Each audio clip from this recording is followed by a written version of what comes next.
क्या बेहतर रिटर्न के लिए 10 या 15 साल के लिए ही इन्वेस्टेड रहना ज़रूरी है?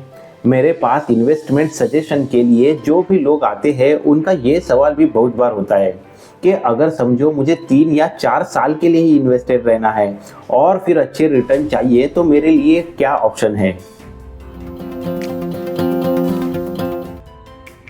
ये बात तो है ही कि अगर समझो हमें कॉन्फिडेंटली अच्छे रिटर्न के लिए इन्वेस्टमेंट करनी है तो कम से कम 7 साल के लिए तो इन्वेस्टेड रहना ज़रूरी है ही। लेकिन समझो अगर हमें 3 या 4 साल के लिए ही इन्वेस्टमेंट रखनी है, कुछ हमारा गोल उस तरीके का है, तो फिर कौन से म्यूचुअल फंड्स है जो हमें इसमें हमारी मदद कर सकते हैं। और केवल इतना ही नहीं तो कुछ ऐसे भी इन्वेस्टर्स होते हैं जो बहुत ज़्यादा रिस्क नहीं लेना चाहते या फिर अपने एग्जिस्टिंग पोर्टफोलियो में ही थोड़ा डाइवर्सिफिकेशन भी चाहते हैं। तो इसके लिए उन्हें कौन से फंड्स है जो मदद कर सकते हैं? अगर इस कैटेगरी के बारे में हम बात करें तो हाइब्रिड म्यूचुअल फंड की एक कैटेगरी है जो हमें ज़रूर मदद कर सकती है। हाइब्रिड म्यूचुअल फंड की ये कैटेगरी केवल इक्विटी में ही इन्वेस्ट नहीं करती, तो इक्विटी के साथ इसका डेट के साथ भी कॉम्बिनेशन रहता है, जिसके वजह से जो रिस्क है वो मॉडरेट हो जाती है। और फिर हम शॉर्ट पीरियड के लिए यानी 3 से 4 साल के लिए भी यहाँ पे इन्वेस्ट कर सकते हैं। आज ऐसे ही 2 टॉप के हाइब्रिड फंड्स के बारे में डिस्कस करते हैं और उनको कंपेयर भी करेंगे। तो आप अगर 3 या 4 साल के लिए अपनी इन्वेस्टमेंट करना चाहते हो या फिर समझो एग्जिस्टिंग पोर्टफोलियो में भी डाइवर्सिफिकेशन करना चाहते हो या फिर उसका रिस्क थोड़े लेवल पे रिड्यूस करना चाहते हो, तो फिर ये फंड आपको ज़रूर मदद कर सकते हैं। ये कैटेगरी में टॉप में सेकंड नंबर पे आने वाला HDFC बैलेंस एडवांटेज फंड देखते हैं। फंड के अभी बाकी जो पैरामीटर्स है वहाँ पे हम नज़र देते हैं। ये HDFC बैलेंस एडवांटेज फंड है। इस फंड की अगर बेसिक इंफॉर्मेशन देखें तो इसका जो बेंचमार्क है वो Nifty 50 hybrid composite debt 50-50 index है। अगर ये फंड का AUM आप देखोगे तो 97,000 करोड़ से भी ज़्यादा है। मतलब काफी सारे इन्वेस्टर्स ने इसको अच्छे से ट्रस्ट किया हुआ है, ऐसा नजर में आता है। अगर फंड का एक्सपेंस रेशो देखोगे तो वो 0.77% है। रेगुलर फंड के लिए ये थोड़ा इससे ज्यादा रह सकता है, लेकिन हमें तो डायरेक्ट फंड में ही इन्वेस्ट करना है। अभी फंड के एसेट एलोकेशन की तरफ देखते हैं। अगर ये फंड का एसेट एलोकेशन देखोगे तो जैसे ये हाइब्रिड फंड होने की वजह से इसका जैसे इक्विटी में एक्सपोजर है वैसे ही एक सिग्निफिकेंट एक्सपोजर इसका डेट फंड में भी है। अगर इक्विटी का ही एक्सपोजर देखे तो वो 60.38% का है और डेट का एक्सपोजर देखे तो वो 28.03% का है। यहाँ पे भी लार्ज कैप में जो अलोकेशन है वो मैक्सिमम दिखता है, जिसके वजह से फंड की जो रिस्क है वो काफी कम हो जाती है। अभी फंड के ट्रेलिंग रिटर्न पे नजर देते हैं। अगर ट्रेलिंग रिटर्न पे हम देखें तो हम देख सकते हैं कि जैसे 3 साल के लिए इसने 22.24% के रिटर्न जनरेट किए हैं, जबकि कैटेगरी एवरेज क्रूजर रिटर्न है वो 14.79% है। वैसे ही अगर हम 4 साल के लिए देखें और 5 साल के लिए देखें तभी भी इसने कैटेगरी एवरेज को अच्छे से बीट किया हुआ हमें नजर आ रहा है। मतलब कोई शॉर्ट ड्यूरेशन का हमारा गोल है तो उसके लिए यहाँ पे इन्वेस्टमेंट के लिए हम जरूर सोच सकते हैं, लेकिन वही 7 साल या 10 साल के लिए भी हम देखते हैं तो वहाँ पे भी कैटेगरी एवरेज को ये फंड अच्छे से बीट कर रहा हुआ नजर आता है। अगर एग्जाम्पल के लिए SIP की केस हम देखते हैं, यानी समझो कोई 5,000 की SIP कर रहा है, वो शॉर्ट ड्यूरेशन के लिए यानी 4 साल के लिए ही कर रहा है, तो फिर हमें अगर कैटेगरी एवरेज के हिसाब से देखें तो जहाँ पे हमारे टोटल इन्वेस्टमेंट 2.4 लाख की हो रही है, तो कैटेगरी एवरेज के हिसाब से यहाँ पे टोटल जो कॉर्पस जनरेट हो रहा है वो 3.11 लाख का है। वहीं पे अगर ये फंड का देखें तो ये फंड हमें 3.56 लाख जनरेट करके दे रहा है। सिमिलर परफॉर्मेंस हमें लमसम के बारे में भी दिखाई देता है।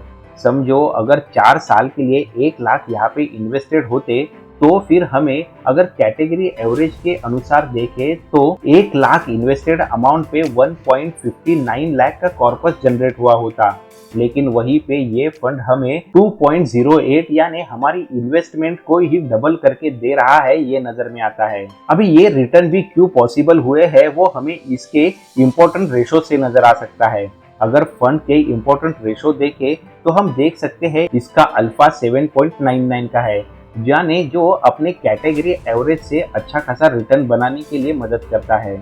अगर शार्प देखें तो हम यहाँ पे देख सकते हैं कि वो 1.34 का है, लेकिन इससे हमें इसका जो रिस्क लेने की जो कैपेबिलिटी है उसका अंदाजा आ जाता है, यानी फंड ज़्यादा रिस्क लेके रिटर्न जनरेट कर रहा है, ऐसा हम कंपैरेटिवली इसके कैटेगरी के शार्प रेशो से देख सकते हैं। उसी के साथ अगर इसका बीटा देखें तो हम देख सकते हैं बीटा 0.87 है, मतलब फंड की वोलेटिलिटी है वो कंपैरेटिवली ज़्यादा है, ऐसा हम देख सकते हैं। स्टैंडर्ड डिविएशन भी 9.88 है, मतलब वो भी फंड का वोलेटाइल होने का ही इंडिकेशन देता है। अभी इसी कैटेगरी का जो टॉप का फंड है ICICI prudential equity and debt fund, इसकी बात करते हैं, इसको एनालाइज करते हैं। ये एक एग्रेसिव हाइब्रिड फंड है, लेकिन इसके बावजूद ये लो वोलेटाइल फंड है, इसके लिए फेमस भी है। अगर इसका आप इक्विटी का एक्सपोजर देखोगे तो वो मोस्टली लार्ज कैप कंपनी में ज़्यादा दिखाई देता है। ये फंड के बाकी पैरामीटर्स भी देखते हैं, जिससे हम एनालाइज कर पाएंगे कि क्या ये हमारे लिए 3 या 4 साल के लिए कितना कॉन्फिडेंटली इन्वेस्ट करने के लिए सही है।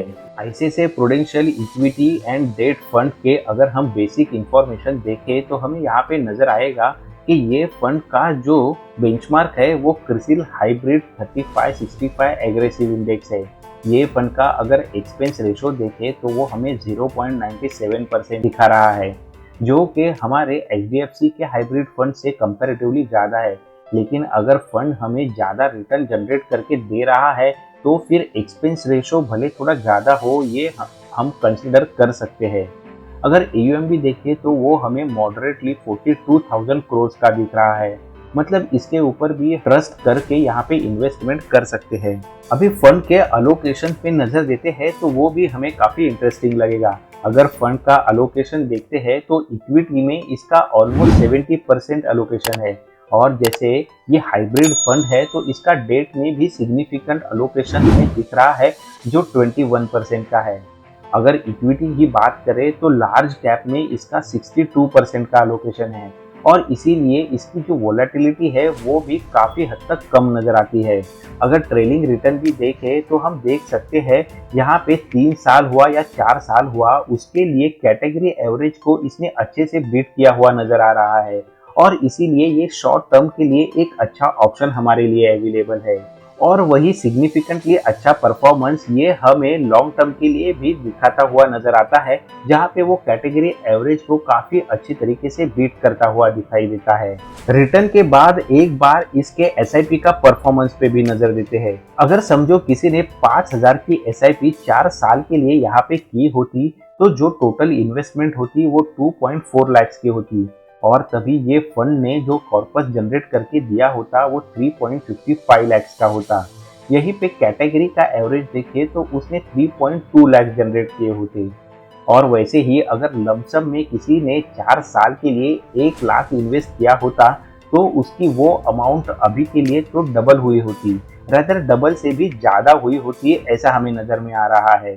देखो यहाँ पे 4 साल का पीरियड हम कंसिडर कर रहे हैं क्योंकि ये फंड को हम थोड़ा शॉर्ट टर्म के लिए भी इन्वेस्टमेंट का एक ऑप्शन हो ऐसा देख रहे हैं इसके लिए। तो ये रिटर्न भी पॉसिबल हुए हैं क्योंकि इसके रेशोज उस तरीके से है।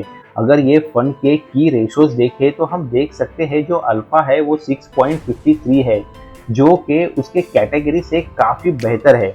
ऐसे ही अगर शार्प रेशो देखें तो वो 1.22 नज़र आ रहा है, वो ये इंडिकेट करता है कि फंड रिस्क थोड़ा ज़्यादा ले रहा है उसके कैटेगरी से कंपेयर करें तो। और अगर लेकिन बीटा देखें या फिर हम स्टैंडर्ड डेविएशन देखें तो यहाँ पे एक सिग्निफिकेंट बात हमें नज़र आती है जो हमने इसके एनालिसिस शुरू करने से पहले ही बोली थी, जो एक स्टेबल रिटर्न जनरेट करने की काबिलियत रखता है, और इसीलिए इसका हम शॉर्ट टर्म के लिए एक टॉप फंड करके ज़रूर सोच सकते हैं। तो दोस्तों आज के ये टॉप के हाइब्रिड फंड एनालाइज करने के बाद समझो आपका कोई शॉर्ट टर्म गोल हो, 3 या 4 साल के लिए आप इन्वेस्टमेंट करना चाहते हो, तो आज का वीडियो आपके लिए ज़रूर इन्फॉर्मेटिव रहा होगा। अगर हाँ तो ये वीडियो को ज़रूर लाइक करें। और देखो ऐसे ही म्यूचुअल फंड एनालिसिस हो, स्टॉक एनालिसिस हो या फिर मनी कंसेप्ट हो या फिर फाइनेंस अपडेट हो, इनके रिलेटेड वीडियोस इस चैनल पे आते रहते हैं जो आपको ज़रूर कहीं ना कहीं मदद करेंगे। तो ऐसे ही वीडियोस के लिए चैनल को ज़रूर सब्सक्राइब करें। जल्दी मिलते हैं नेक्स्ट नॉलेजेबल वीडियो में। Thanks for watching.